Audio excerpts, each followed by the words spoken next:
Ya. Este salvoconducto a partir del día de mañana no va a estar vigente.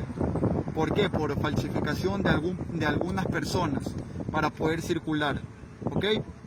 ¿Qué es lo que va a permitir mañana el salvoconducto? Usted tiene que dirigirse a www.ministeriodeltrabajo.gov.es, entrar a la facultad que indica sacar el permiso salvoconducto por el COVID-19 y comienza a reestructurar o lo comienza a escribir con los datos personales de cada persona, ¿ok?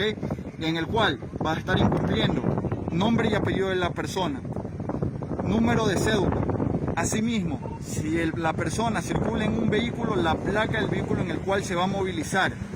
Y referente a todo eso, se van a imprimir dos hojas. Una hoja que trae el código QR y esta hoja en secundario, por el cual tendrá que ser firmada por la persona administradora de la empresa y asimismo el sello de la empresa. ¿Ok? Caso contrario, donde presentan el día de mañana solo este salvoconducto, la persona será sancionada con el valor de una multa de $200 y 9 puntos de reducción a su licencia.